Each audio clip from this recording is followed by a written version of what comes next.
Tafsir Kementerian Agama Republik Indonesia, Surat Al-Fatihah ayat 1. Surat Al-Fatihah dimulai dengan basmalah. Ada beberapa pendapat ulama berkenaan dengan basmalah yang terdapat pada permulaan surat Al-Fatihah. Di antara pendapat-pendapat itu yang termansur ialah basmalah adalah ayat tersendiri diturunkan Allah untuk jadi kepala masing-masing surah dan pembatas antara satu surah dengan surah yang lain. Jadi dia bukanlah satu ayat dari Al-Fatihah atau dari surah yang lain yang dimulai dengan basmalah itu. Ini pendapat Imam Malik beserta ahli qiraah dan fuqaha atau ahli fikih Madinah, Basrah dan Sam, dan juga pendapat Imam Abu Hanifah dan pengikut-pengikutnya. Sebab itu, menurut Imam Abu Hanifah, basmalah itu tidak dikeraskan membacanya dalam sholat. Bahkan Imam Malik tidak membaca basmalah sama sekali. Hadis Nabi SAW dari Anas bin Malik radhiyallahu anhu, dia berkata, saya sholat di belakang Nabi SAW, Abu Bakar, Umar, dan Utsman. Mereka memulai dengan Alhamdulillahirabbil alamin, tidak menyebut Bismillahirrahmanirrahim di awal bacaan dan tidak pula di akhirnya. Riwayat Bukhari dan Muslim. Basmalah adalah salah satu ayat dari Al-Fatihah. Dan pada surat Al-Naml, surat ke-27 ayat ke-30 yang dimulai dengan basmalah. Ini adalah pendapat Imam Syafi'i beserta ahli qiraah Mekah dan Kufah. Sebab itu menurut mereka basmalah itu dibaca dengan suara keras dalam salat jahar. Dalil-dalil yang menunjukkan hal itu antara lain hadis Nabi SAW dari Ibnu Abbas. Ia berkata, Rasulullah SAW mengeraskan bacaan Bismillahirrahmanirrahim. Riwayat Al-Hakim dalam Al-Mustadrak, dan menurutnya hadis ini sahih. Dari Ummu Salamah katanya, Rasulullah SAW berhenti berkali-kali dalam bacaannya Bismillahirrahmanirrahim. Alhamdulillahirabbil alamin, Ar-Rahmanirrahim, Maliki Yaumiddin. Riwayat Ahmad, Abu Daud, Ibnu Ghuzaimah, dan Al-Hakim. Menurut Ad-Daruqutni, sanad hadis ini sahih.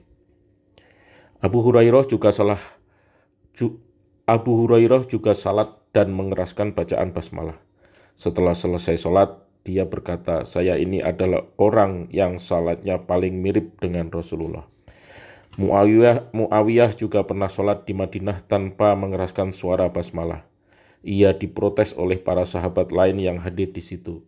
Akhirnya pada sholat berikutnya, Muawiyah mengeraskan bacaan basmalah.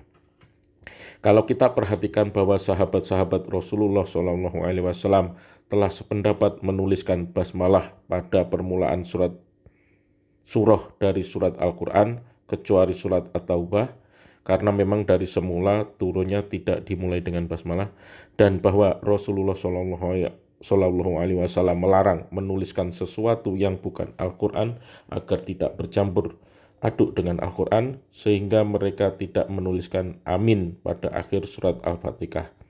Maka basmalah itu adalah salah satu ayat dari Al-Quran. Dengan kata lain, bahwa basmalah yang terdapat di dalam Al-Quran adalah ayat-ayat Al-Quran.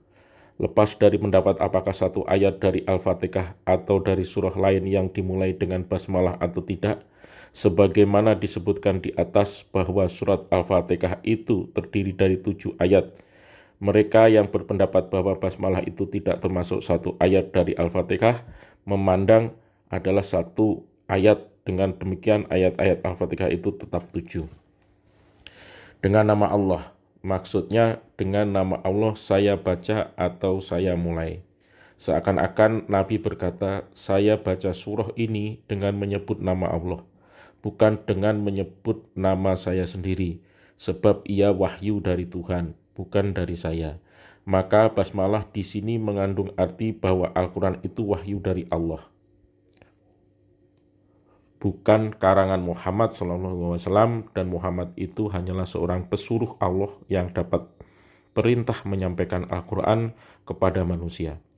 Makna kata Allah Allah adalah nama bagi zat yang ada dengan sendirinya, wajibul wujud. Kata Allah hanya dipakai oleh bangsa Arab kepada Tuhan yang sebenarnya, yang berhak disembah, yang mempunyai sifat-sifat kesempurnaan. Mereka tidak memakai kata itu untuk Tuhan-Tuhan atau dewa-dewa mereka yang lain. Hikmah membaca basmalah.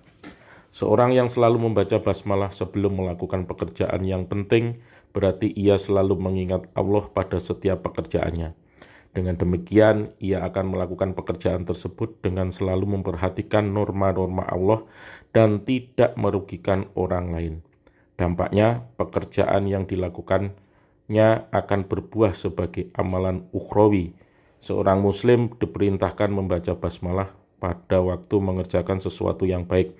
Yang demikian itu untuk mengingatkan bahwa sesuatu yang dikerjakan adalah karena perintah Allah atau karena telah diizinkannya. Maka karena Allah dia mengerjakan pekerjaan itu dan kepadanya dia meminta pertolongan agar pekerjaan terlaksana dengan baik dan berhasil. Nabi SAW bersabda, setiap pekerjaan penting yang tidak dimulai dengan menyebut basmalah adalah buntung atau kurang berkahnya. Riwayat Abdul Qadir Ar-Rohawi. Orang Arab sebelum datang Islam mengerjakan sesuatu dengan menyebut Al-Lata dan Al-Uzza, nama-nama berhala mereka. Sebab itu Allah mengajarkan kepada penganut-penganut agama Islam yang telah mengesahkannya agar mereka mengerjakan sesuatu dengan menyebut nama Allah.